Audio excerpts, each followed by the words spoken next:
না আমাকে এখন কি ভাই আপনি কি আমি রাজনীতিবিদ, আমি একটা দেশের নাগরিক, আমি কথা বলবো আপনি কে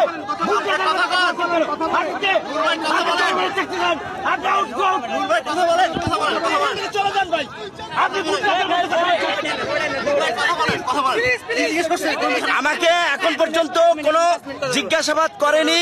আমি যেন দেশ থেকে না আসি সেই জন্য আমাকে দেশের বাইরে রাখার জন্য আমাকে নিয়ে মিথ্যা প্রোপাগান্ডা ছড়িয়েছে সরকার।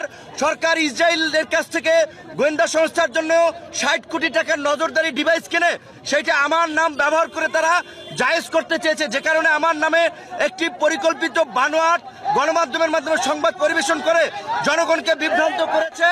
কিন্তু আমি বলেছি এই ধরনের কোনো মিটিং হয়নি, এই ছবি এডিট করা আমাকে ফাঁসানোর জন্য এগুলো করা হয়েছে, বরঞ্চ সরকার ইসরায়েলের সাথে সম্পর্ক স্থাপন করার চেষ্টা চালিয়ে যাচ্ছে। আমাকে হয়রানি করা হয়েছে বিভিন্ন জায়গায়, আমার পরিবার পরিজনের লোকজনকে লাঞ্ছিত করা হয়েছে এয়ারপোর্ট থেকে বের হওয়ার পথে পথে। এখনো আমাদের সাথে গরু ছাগলের মতো দুর্ব্যবহার করছে, আমাদের নেতা কর্মীদের অকারণে এখানে পিটিয়েছে, এটা জঘন্য আচরণ করেছে। পুলিশ এবং প্রশাসনের কিছু লোকজন সবসময় তারা যেভাবে পরিস্থিতিকে উস্কে দেয়, এখানেও তেমনি ভাবে পরিস্থিতি উস্কে দেওয়ার একটা পায়তারা করেছে।